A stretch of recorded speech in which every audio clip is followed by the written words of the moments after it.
원래 오늘 말씀의 제목은 시작반 끝점부라고 잡으려고 했는데 송구영신 예배 때 그 말씀을 나누기로 하고 오늘은 마땅히 행할 길로 잡았습니다. 그래도 한번 따라해 주세요. 시작반 끝점부. 시작이 반이라면 끝은 전부입니다. 제가 강조하는 표현입니다. 시작이 반이라는 말은 시작하기가 어렵다는 거죠. 생각만 많고 계획만 많은데 발을 떼기는 너무나 어렵습니다. 그래서 일단 시작만 하면 반은 이룬 거다라는 뜻의 시작 반이라는 말이 있고, 그러나 끝을 맺으면 그건 전부입니다. 끝이 특히 아름다우면 시작이 허술해도 다 좋게 보입니다. 그런 면에서 오늘 주일 오후 마지막 주일 예배를 드리시는 여러분들은 올 한 해 아름답게 마무리하고 계시고, 또 중간중간 예배의 소홀함도 충분히 갚아주시는 하나님의 은혜를 경험할 줄로 믿습니다. 특별히 수료 예배, 은퇴 예배로 함께 해주셨는데 너무나 감사드리고, 우리 청년들도 함께 또 자리해 주셔서 여러분들이 마땅히 행할 길을 이미 걸으신 그분들의 삶을 보고, 또 우리의 마땅할 길을 함께 걸어가야 될 우리 다음 세대 동생들 또 수료하는 것도 함께 격려하고 응원해 주시면 또 좋겠습니다. 흔히들 목사의 세계에서는 이 12월 마지막 주간과 1월 첫 주간을 데스밸리라고 부릅니다. 데스밸리, 죽음의 계곡. 마라톤 할 때 이 언덕바지 길이 죽음의 계곡이고, 카 레이스를 할 때에도 골짜기를 지날 때 아주 위험한 구간들이 있습니다.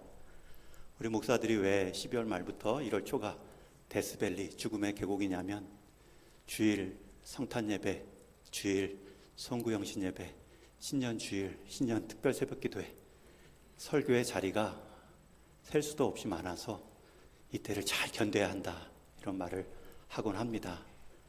가끔 제 딸이 이런 말을 하죠. 아빠는 토요일 얼굴하고 주일 저녁 얼굴이 달라. 토요일 저녁이 왜 어두운지. 어제도 우리 한 권사님이 목사님 얼굴이 검해 보여요. 검은 게 아니라 새벽 기도 끝나고 계속 옷까지 있어가지고 제대로 씻지 못한 거죠. 그래도 즐겁습니다. 그래도 감사합니다. 그래도 이 자리가 복됩니다. 같은 죄인이 같은 죄인을 향해서 말씀을 전할 수 있는 특권이 얼마나 귀한지 모릅니다. 더욱이 늘 귀담아 들어주시고 졸지도 않으시고 초롱초롱 지켜봐 주시는 여러분들에게 말씀을 전하는 기쁨이 있습니다. 오늘은 마땅히 행할 길이라는 제목으로 마땅히 행하면 마땅히 받는 복이 있다라는 것을 알려드리고 싶습니다. 특히 오늘 말씀의 구절을 우리 수료하는 다음 세대와 은퇴하시는 재직분들 두 분류로 나누어서 적용하도록 하겠습니다. 마땅한 길을 가면 하나님은 약속하십니다. 마땅한 복이 있다. 근데 이것을 반대로 말하면 마땅한 길이 아닌데도 복을 받았다면 여러분, 그것은 복이 아니라 독입니다. 왜냐하면 오늘 말씀 이후에 14장 12절에 보면 이런 표현이 나옵니다. 어떤 길은 사람이 보기에 바르나 필경은 사망의 길이라. 겉으로 보기에는 사는 길 같은데 마땅히 가야 할 성도의 길이 아니면 그 길의 끝은 필경 사망이라. 여러분, 길이라는 표현을 저는 좋아합니다. 오늘 말씀에서도 6절에 보면 마땅히 행할 일이 아니라 마땅히 행할 길을 가르치라 말씀하죠. 마땅히 행할 길을 가르친다는 것은 그 인생 전체를 내 인생 전체로 가르친다는 뜻입니다. 아이가 어렸을 때만 가르치는 것이 아니라 부모의 특별한 사명은 품 안에 부모의 자리, 직분 떠날 때까지 마땅한 길을 내가 가라감으로 마땅한 길을 보일 수 있고 가르칠 수 있습니다. 성경은 마땅히 행할 일 하나하나 단면을 말하지 않고요, 길 통째로 가르치라. 여러분, 길을 가르칠 수 있는 방법은 그 길을 내가 먼저 가는 것뿐입니다. 우리 믿음의 선진들이 여러분들이 한 그대로 우리 아이들이 닮아오는데, 우리가 한 100% 할 힘이 있다면 120% 정도 해야 아이들은 80 정도 따라올 겁니다. 그러니 그 길 어렵다고 이렇게 투정할 것이 아니라 마땅히 행할 길을 가면 마땅히 받을 복이 있고, 그 복 중에 하나가 우리 다음 세대, 내 자녀가 내 길을 통해 가야 할 길을 인도함 받는다. 그렇게 위로 받을 수 있습니다. 오늘 말씀에서는 그 길의 내용을 우리가 흔히 말하는 취업 잘하는 길, 결혼 잘하는 길, 대학 잘 가는 길이라고 말하지 않습니다. 대신 그 길이 어떤 길인지를 5절에 한 가지 힌트를 주지요. PPT에는 없지만 우리 5절 말씀을 다시 한번 같이 읽습니다. 여러분 성경 보시고 5절 말씀 같이 읽습니다. 시작. 패역한 자의 길에는 가시와 올무가 있거니와 영혼을 지키는 자는 이를 멀리 하느니라. 또 하나의 길이 나오죠. 패역한 자의 길. 그게 뭔지 모르지만 그 상반된 표현이 나와요. 패역한 자의 길은 가시와 올무가 있지만 영혼을 지키는 자라는 표현. 그러니까 패역하는 길은 영혼을 무시하는 자, 영혼을 소홀히 여기는 자, 영혼이 없는 듯 육체로만 살아가는 자. 여러분 그 길이 마땅히 행할 길입니다. 그것을 어려서부터 가르치면 늙어도 그것을 떠나지 아니한다 말씀합니다. 길은 시냇물도 강물도 있습니다. 시냇물은 길을 따라 강물을 만나고 강물은 길을 따라 바다를 만납니다. 그 과정에서 시냇물과 강물은 주변을 메마르지 않게 하고 시원한 물을 나그네에게 공급함으로 그 역할, 그 기능을 다하죠. 여러분도 가는 길 여정 가운데 주변을 기름지게 하고 또 주변에 여러분들의 생수를 필요로 하는 사람들에게 도움을 주는 인생으로 지금 준비되어 가고 있습니다. 여러분들이 마땅히 행할 길을 가셔야 되는데 그 길을 가는 가장 좋은 방법은 예수님은 너희는 나의 멍에를 보고 배우라. 분명히 예수님도 길을 자신으로 말씀하셨어요. 심지어 예수님은 나는 길이요 진리요 생명이다 라고까지 길이라는 표현을 쓰셨죠. 사도 바울도 너희는 나를 본받는 자가 되라. 본받음이 우리가 따를 길임을 알 수 있습니다. 예수님도 사도 바울도 따를 뿐이지만 우리 수료하는 우리 학생들, 우리 교회 어르신들을 잘 보십시오. 우리 교회 선생님들을 잘 보십시오. 그분의 말 한마디, 그분의 표정 하나, 태도 하나 다 배우겠다. 하나도 놓치지 않고 주시는 축복의 말씀, 주시는 위로의 기도 내가 다 받겠다. 그 모습을 잘 보고 배우십시오. 그리고 집에서 우리 부모님들 잘 배우십시오.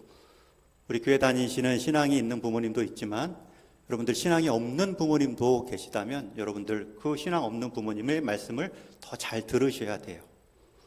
그래서 너가 교회 가니까, 너가 하나님을 아니까 이렇게 교회 가지 못하도록 했고 때로는 기도해 주지도 못한 나를 이렇게 잘 섬기고 대해 주는구나. 부모님은 느끼며 함께 예배 기회를 얻을 수 있습니다. 우리 또 부모님들, 우리 믿음의 선진들에게도 말씀드립니다. 여러분들이 길입니다. 다음 세대에 우리 자녀들에게 길입니다. 이미 여러분들이 이 예배 상황에서도 우리 중직 재직분들이 예배의 기도를 잘 준비해 주셨기 때문에 우리 주일 오후에 이렇게 서리 집사님들 기도가 풍성하고 아름답습니다. 꼭꼭 잘 다져진 그러한 기도로 우리 예배를 위해, 우리 성도님들을, 교회를 위해 기도할 때 제가 말씀 전하기가 너무 편합니다. 그것뿐만 아니라 여러분들이 또 다른 예배의 길, 사역의 길, 오늘 은퇴하시는 분들은 마지막 은퇴 이후의 길도 보여주실 수 있습니다. 그 길을 믿음의 부모로부터 시작해서 우리 교사 선생님들까지, 동익교회 믿음의 선진들까지 내가 길이구나 잊지 마시고 여러분에게 주어진 길 잘 닦아 나가십시오. 다시 한번 강조합니다.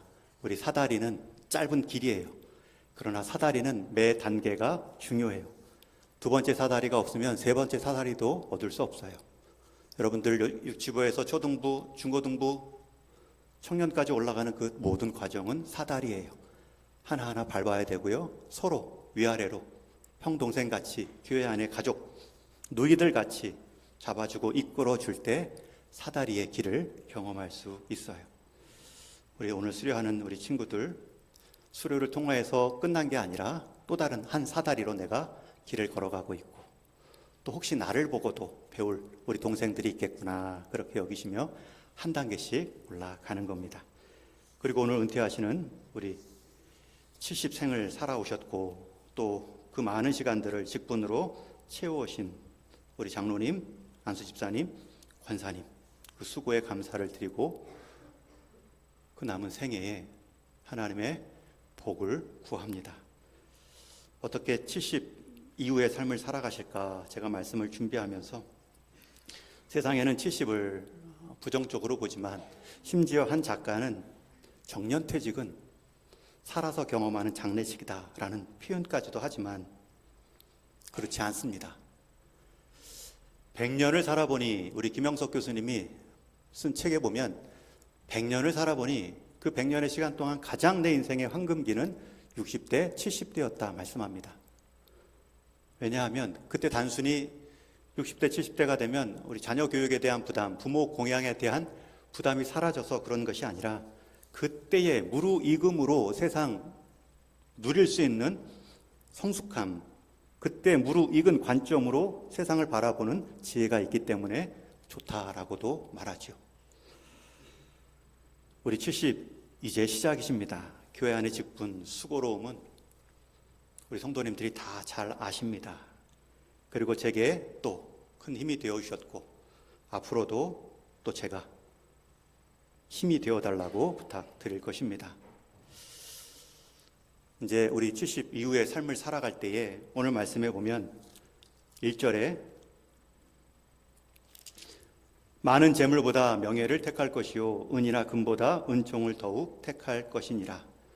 또 같은 의미로 3절에 슬기로운 자는 재앙을 보면 숨어 피하여도 어리석은 자는 나가다 해를 받느니라. 저는 이렇게 살아오셨다 우리 재직분들 그렇게 여기고요. 이제 이렇게 살아간 자가 누리는 복이 있습니다. 금보다 은총을 택했더니 어떻게 더 내 삶이 명예로운가.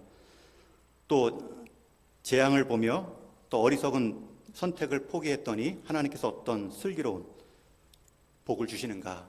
오늘 말씀 4절에서는 겸손과 여호와를 경외하며 보상은 재물과 영광과 생명이니라. 이제 깜짝 놀랄 일들이 앞으로 남아 있습니다. 우리 은퇴하시는 분들뿐만 아니라 우리 재직으로 지금 섬기고 계신 모든 분들도 여러분의 그 섬김과 여러분들이 하나님의 명예와 교회의 유익을 위해 헌신했던 그 수고로움은 하나님이 반드시 갚아주십니다. 겸손과 여호와를 경외함의 보상은 분명히 보상하시는 하나님이십니다. 재물과 영광과 생명이니라. 이제 이것이 어떻게 내 70 이후에, 은퇴 이후에 내 삶의 누림이 될까? 우리 은퇴하시는 우리 장로님들, 또 안수 집사님, 권사님 기대하십시오. 저는 단순히 이 약속의 보장뿐만 아니라 우리 노년을 살아가시는 모든 분들께도 같은 위로의 말씀을 드립니다. 노년의 지혜는 감탄사입니다. 우리 어르신들 많이 할 수 있는 감탄사가 있습니다. 60, 70대 무르익음으로 세상을 보는 관점과 지혜가 있죠. 그 무르익음의 감탄사는 주변을 놀라게 합니다. 저는 어르신들의 끝까지 삶의 호기심을 놓지 않고 세상을 바라보는 그러한 감탄사가 있도록 기도하고 있습니다. 우리 어르신들, 중장년 어르신들의 삶은 지금까지 이러한 감탄사를 마음껏 표현하지 못하게 하는 환경과 시대 교육 속에 살아왔습니다. 제 나이 또래만 되어도 가족과 함께 밥 먹을 때 소리 내지 마라, 발 꼬지 마라, 떠들지 마라, 까불지 마라 이런 말만 듣고 살아왔기 때문에 감정과 내색을 표현하는 것이 일반적이지 않았습니다. 심지어 코미디 프로그램을 보면서도 웃지 않는 것이 채통 있는 줄로 착각했던 적도 있습니다. 그러나 나이 들어가며 무르익어가며 정말 두려워해야 될 것은 나이 들어감 자체, 몸에 힘이 빠지는 것 자체가 아니라 놀랄 일이 없다라고 포기하는 것, 감탄사가 사라지는 것이 정말 두려워할 일입니다.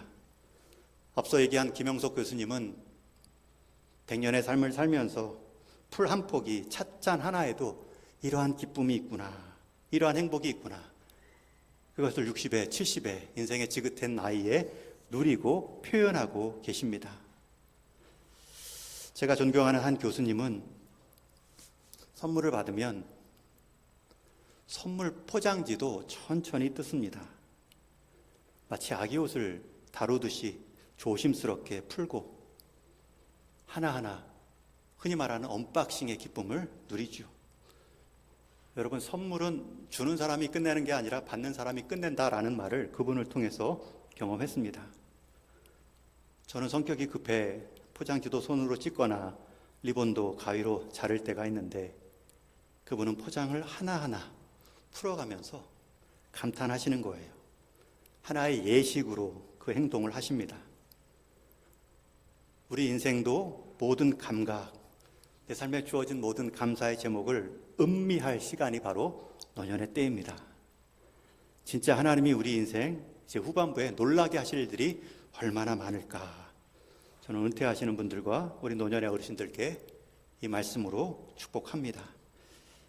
미국의 작가인 마야인이라는 작가는 우리 인생은 내가 지금까지 살아온 20몇 번 쉬고 내뱉었나 이걸로 평가하는 것이 아니라 내가 때로는 숨 막힐 정도로 가슴 벅찬 시간이 얼마나 있었는가 이걸로 평가될 것이다 말합니다. 우리는 물론 생존도 해야 되지만 생활도 하는 존재로 부름받았습니다. 경이로움을 느끼는 마음, 하나님의 은혜가 이렇게 내 생애 끝까지 함께 하는구나, 감사와 감탄의 마음, 여러분 그런 것들이 남아 있습니다. 그것을 경험하시면 하나님께 마음껏 표현하시고 성도들에게 마음껏 나누시고 응원해 주십시오. 감사와 감탄사는 저축할 수가 없습니다. 휘발성이 강해 아꼈다고 다시 쓸 수도 없습니다. 저는 우리 은퇴하시는 재직분들, 또 지금 재직으로 수고하시는 여러분들의 수고가 훗날 은퇴 이후에 하나님께서 어떻게 나를 위로하시고 감탄하게 할 만큼의 일들로 축복하실까, 그것을 기대하시라 말씀드립니다. 제가 한때는 어르신들이 하는 말씀, 너도 늙어봐라, 그것밖에 표현할 수 없는 그 상황이 있거든요. 너도 한번 늙어봐라, 너는 나이 들어봤니, 그런 말씀들을 많이 하실 때 그것밖에 표현할 수 없는 상황이 참 안타까웠습니다. 나이 들고 늙어가는 것, 몸의 기력과 관계의 단절이 주는 서운함, 외로움, 불안함, 그건 어떻게 표현할 수도 없고요. 후손들이 아는 체 할 수도 없는 자리입니다. 그때 가봐야 하는 경험들입니다. 그러나 이런 그때 가봐야 알지, 그때 너희들이 늙어봐야 알지라는 표현은 반쪽 표현입니다. 또 다른 반쪽 느낌의 감사가 있습니다. 앞서 얘기한 우리 김영석 교수님의 표현처럼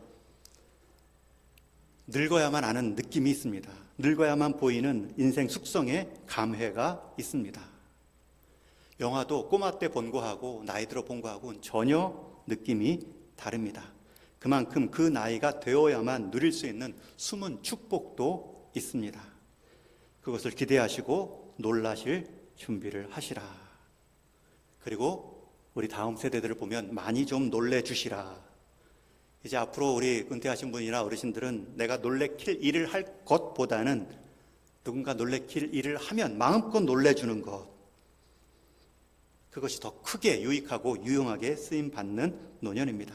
더 크게 박수 쳐주시고, 더 크게 웃어주시고, 더 크게 감사로 삶을 돌아보시며 내 남은 인생도 끝까지 사는 소망이 있다라고 말하는 것 자체가 큰 은혜가 됩니다.